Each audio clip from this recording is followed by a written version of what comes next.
Alrighty guys, welcome back to Talk Bridal to Me. Today we have our special guest, Sydney Schatz. She is a wedding planner in the area and I love working with Sydney. Every single time I am on a venue site with her, I get excited because I know it's going to be organized.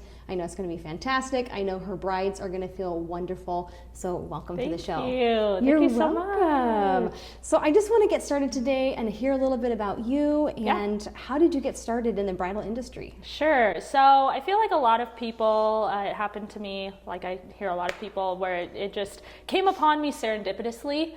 So I went to college at Eastern Washington University, so kind of here, near Spokane here, but in Cheney. And I went there to be an athletic trainer. They have a huge athletic program. I was like, this will be perfect. I know no one. This will be great. And then I got into my first quarter there and I hated it. I was like, this is absolutely not for me. So typical college kid, went back to her dorm room, cried, called her mom, was like, my life is over. And my mom's like, calm down, you're 19. And I'm like, okay. So then we kind of regrouped and came up with a list of like, well, what are you good at? What are you passionate about? Great, okay, how can we take those skills and that passion and turn it into a career that you can make money off of? Yes. So out came a business management bachelor's degree and 4 wedding and event planning certifications, and I felt like, okay, I'm ready to tackle this industry. So I spent the next 5 years managing different event venues in the area, so not just weddings, but all sorts of events, from plays to golf tournaments to lunches to funerals to all the things. Wow. And I did that honestly because I wanted to get to know each aspect of the event industry before I did it on my own, so that I felt like I could truly understand exactly what goes into the events and where I fit as a planner, and get to know the people, network, have people get to know my face, have people get to know my work, have a steady income before starting my own business. So we did that for 5 years, and then my husband and I decided that we wanted to start our family. And the event world, when you work for a venue, is pretty brutal because you're stuck to their schedule, and you're like, yep, you got to book events every weekend, and you have events during the week. And so we decided to take that leap and start my own business. And so 4 years later, here we are. But it's absolutely something that I would recommend to anybody getting into the industry, but specifically anybody wanting to get into the planner part of this industry, just because you do get the experience and you do get to feel like you know what you're doing, so that when you start your own business, you're not starting from the bottom, where you're like trying to do all these styled shoots so that you meet people. You already kind of have that rapport with a lot of the vendors in the area. And like I already had brides when I said, okay, I'm gonna, I'm starting my own business after this season. And they were like, let me know, I will write a review for you. So it's like you already have that before I even started. I think that plays into a lot of why my business won for the second year in a row for the Idaho Panhandle, Idaho's Best, which is just amazing. But I think it just goes to show that I had all of these people that I knew, and this network of people, and I didn't just have to start from the bottom, and it was super valuable, so that it didn't take me 10 years to get to where I am. Absolutely. And you've been on your own for 4 years now? Okay. How was that going from the industry where you were working for somebody else in the event space versus working on your own? Have you felt more freedom with that? Yeah, for sure. I've definitely felt more freedom, because we can say like, ahead of time, my husband's like, hey, I want to go camping more this year, right? Great, I can do that. Like, let me just take a couple of these weekends off, and so we can plan some trips. But I mean, it does have its drawbacks, as you know, as a business owner. It's not steady income. So, you kind of have to plan for those lulls and plan for those taxes and those fees and all those things that you have to pay for. So it's definitely pros and cons, but I feel like I can be more present for my daughter and my family, and have more control of my life than I necessarily could working for someone else. Absolutely. And I want to dive in a little bit specifically to what you do for your brides, because you're so good at what you do. And I find that the best planners and the photographers and other vendors in this industry are the ones that allow their clients to feel something. And you named your business A Piece of Harmony Events. And you're really good at creating that harmonious atmosphere for your clients. So tell me a little bit more about that. Yeah, so the kind of starting with a little bit of backstory to eventually get to your question, but so the name, I absolutely love my business name, and I know, you know, a lot of people name their businesses after themselves, and I absolutely admire that, and I totally get where they're coming from, but we started with peace and harmony. I'm a peace sign girl, like that is, I've got the tattoos, I've got the drawings, I've got it hanging from my rearview mirror, like that's what I am. And so we started with that, but my parents were like, I want you to have a business name that starts with an A, right? Because they come from the generation where it's the phone book. So you have the alphabetical order. So you need to have a business name that starts with an A because it's going to be at the top. Interesting. I was like, sure. And as much as it doesn't matter now with social media age and Google, there are still times when my business gets listed at the top because it starts with an A. So I'm like, all right, cool. So out came a piece of harmony events. Yes. But really coming back to that word harmony in there, I feel like whenever, at least myself, but whenever people think of harmony, they think of good music or something that's perfectly in sync, right? Like it needs to flow as it should. And a good photographer friend and I were recently talking about a styled shoot that we were putting on together, and she said something that she doesn't even know resonated with me, but weeks later it still stuck with me, and when you brought this up, it like came to my memory, and I was like, oh yeah, absolutely, I want to talk about this. She mentioned that she wanted to put on a shoot that was perfectly choreographed, that was ran so smoothly it seemed like a performance or like a beautiful dance. And that screams harmony to me because it needs to flow, it needs to make sense. And the way it flows, the way it makes sense is with a good plan. And who creates that great plan? So that's kind of how I envision all of that coming together, where it's just like I want people to come and not have to think about what comes next. They already know. All the vendors know exactly what time things are going to happen because it's all listed out there for them. Absolutely. So that's where all of that kind of came from. Absolutely. Well, and that must give your brides some peace on their wedding day. I hope so. I hope it does. Absolutely.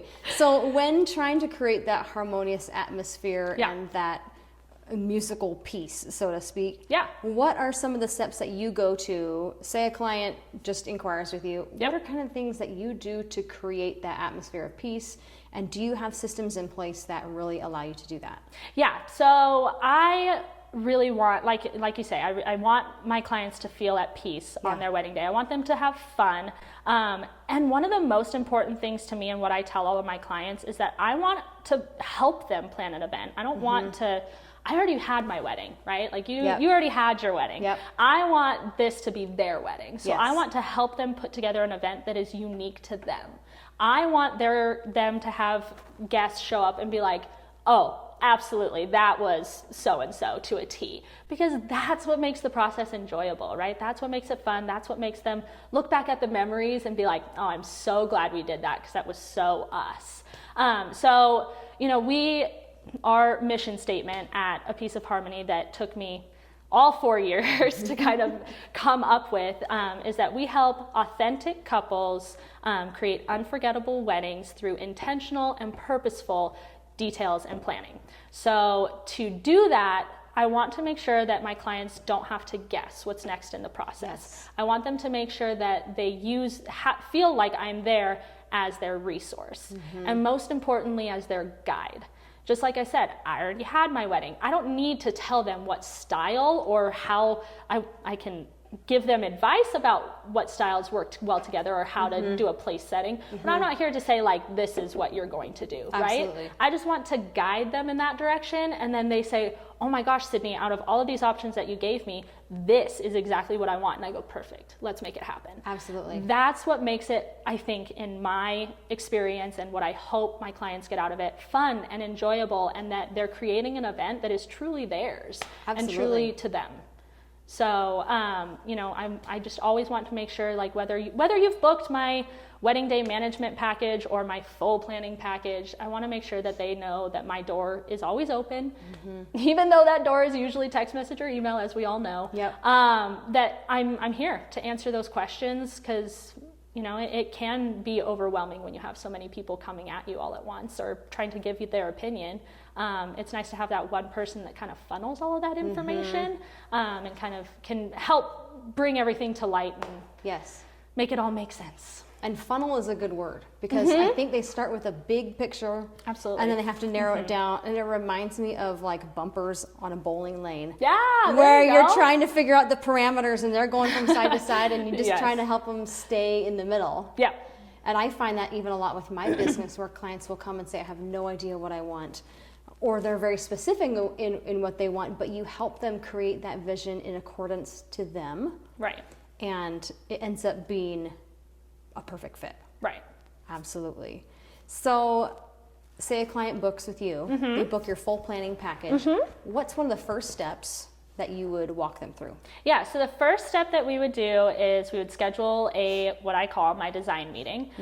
So this meeting is a little bit longer in length. It usually is about 2 hours, which I know sounds like a lot, but it's definitely worth it. And I tell them, you know, this will get a lot of your questions out and a lot of your questions answered. So we really sit down. It allows me to get to know the couple, get to know their goals, their priorities, their budget, you know, what gaps they need filled, what they don't want, all of that kind of stuff, so that I really know where to steer them and where to go when I recommend those vendors for them.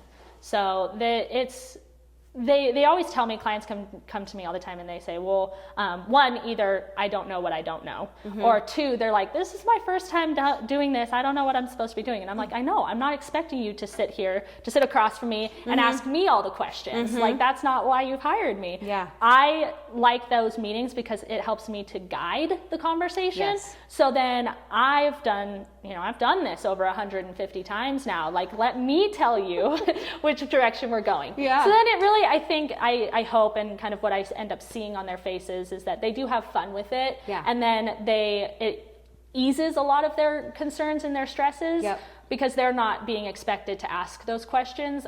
They're just expected to answer. Absolutely. So, yeah. Absolutely. So a client sits down with you after their meeting. What's the next step? Are they choosing vendors? Sure. And how do you go about, do you book those people for them? Do they reach out to the vendor? How does that work? Yeah, so it kind of varies with like package to package a little bit. But if we're talking, we'll just talk full planning for, you know, sake of not getting confused. So after that design meeting, I sit down with all of my notes, everything that we've talked about, and I put together a recommended vendor list. And my recommended vendor list is a little bit different than one that you'll get from like a venue. Okay.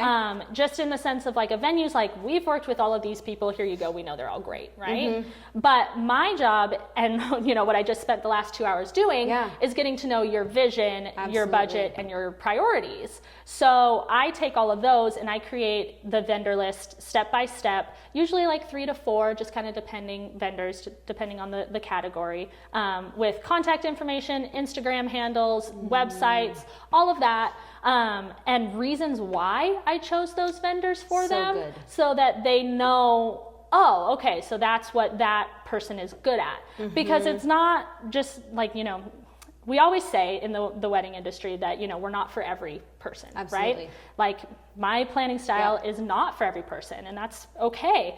But that goes for every single vendor in the industry, right? Like, not every photographer is the same.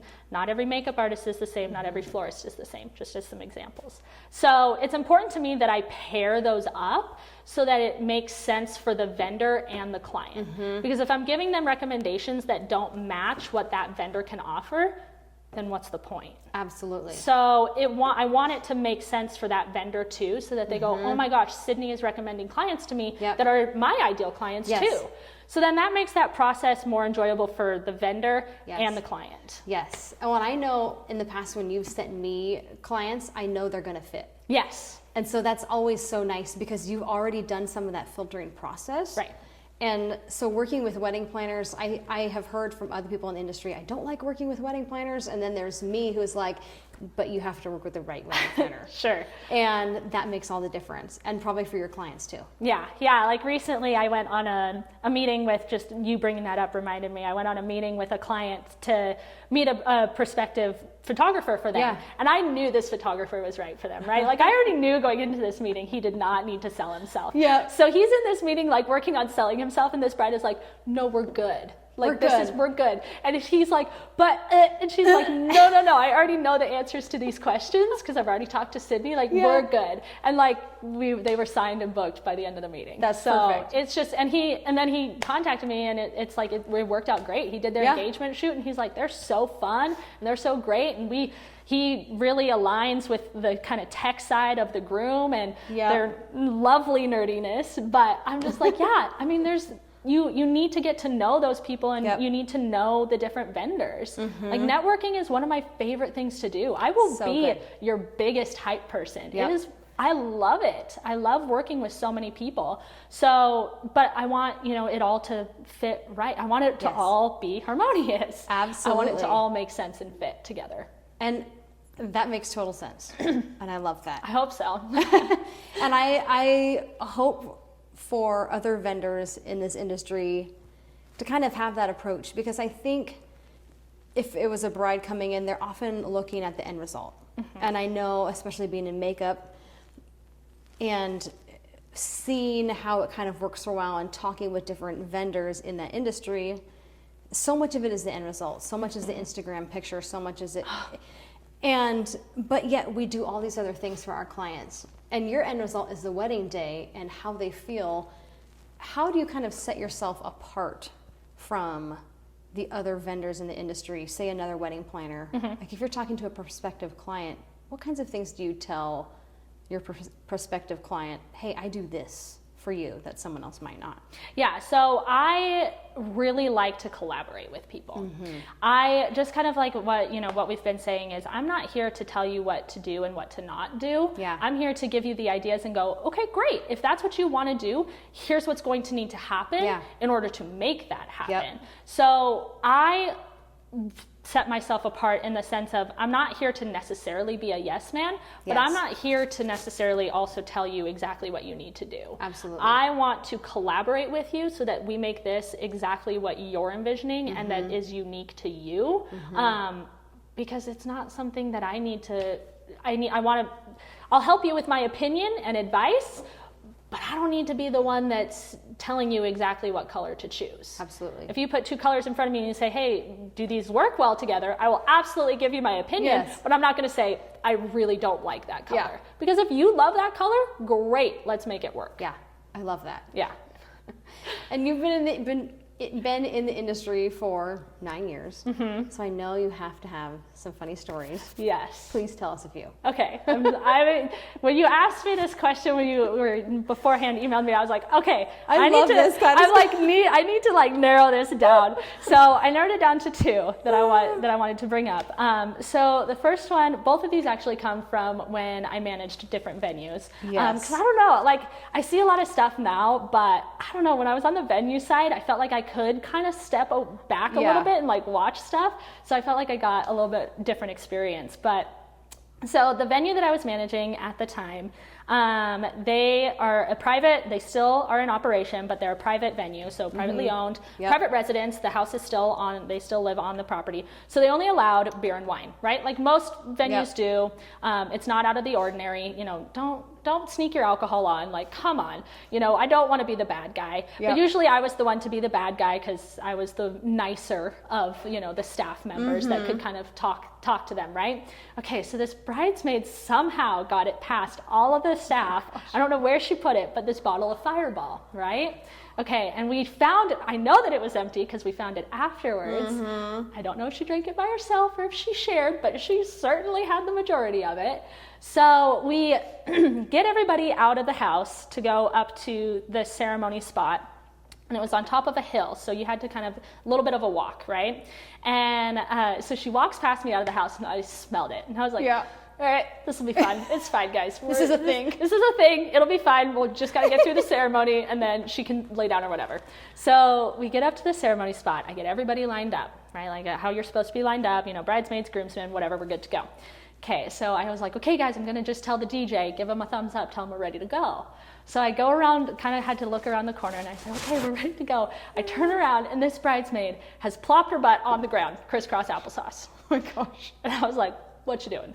Stand up, girlfriend. Stand up, girlfriend. We gotta go right now. She's like, oh, I'm just tired. I just don't want to do this. That was a long walk. And I was like, this is not happening. Luckily, her husband was the groomsman, so I looked him in the eye, and he was terrified. I looked him in the eye, and I was like, you're going to pick her up. You're going to hold onto her arm, and you're going to make this look as natural as you possibly can. He was like, okay, we'll do it. And so I'm sending them, and she comes up. She was like it was a big bridal party, and she was like middle of the bridal party. And she comes up, and she leans on me before she walks, and she goes, can you put a chair at the end of the aisle for me? And I was like, absolutely not. Get your butt down the aisle. Have a good day. Wasn't my choice to drink Have all a that good day. Fireball. This is you reek. Have a good day.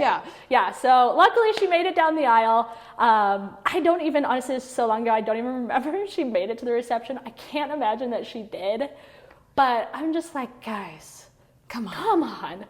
But to this day, that just, every time someone's like, oh, what's one of the craziest things you've seen? And I'm like, I've seen crazier, but for some reason, just turning around and just seeing her in her bridesmaid's dress on the ground, I'm like, what? You're an adult. What is happening? She just needed her blankie and she'd be out. Yeah. And just, can you put a chair? No. My God. That's not the aesthetic Could you we're going imagine? for. My heavens. All right, so. Okay, and then the other one that I wanted to bring up is just, it's short, it's just funny. So same venue, their cocktail hour was in a separate space from the reception. And so I was getting stuff ready for the reception. And I was like, okay, I'm going to go up to the cocktail hour, check out, see how everything's going, right? So I head up there, and I come around the corner, and the bride is holding a goat. Yeah. And I was like, what you doing? Cool. This is neat. This is new. Where'd that come from? A guest had brought them a goat as a gift? As their wedding gift. What would you do if a guest showed up and said, here's your wedding gift, a live goat? Like, I don't want anything with a heartbeat for my wedding day. Like, what do you put on your registry? Did you put a goat on your registry? So I was like, cool, we have like 10 minutes left. Well, also, I was like, was that goat in a car for the entire ceremony? Like, neat. So he hung out for the last like 10 or 15 minutes of cocktail hour. But then I was like, goat's got to go. Where did they put it? They took it home, or somewhere. But Somewhere I was like, out. I was like, someone take the goat, bye-bye. Now you know all the things to write like in your email before you send to the bride, like, please do not bring live animals or fireball. That's not good. It won't end how you want it to end. Yes. I know. I guess couples are always like, man, they don't allow hard alcohol. And I'm like, it's not a bad thing, guys. Yeah. It's really not. You're like, we're looking out for your well-being. It's for the best of all the things. Oh my goodness. Yeah. Well, thank you for sharing those. Those are hilarious. And I will remember them for the rest of my life. Right?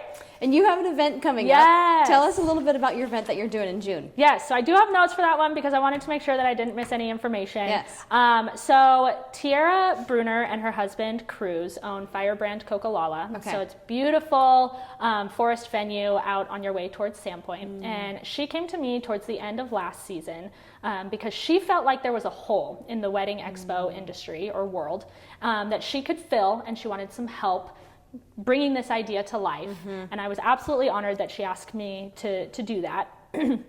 So instead of having a traditional bridal expo or bridal fair where you have like 50 to 100 vendors, each of them has like a 10 by 10 foot booth. The brides are getting shuffled from booth to booth. It's super loud. They're meeting all of these amazing people, but they're getting so overwhelmed with information.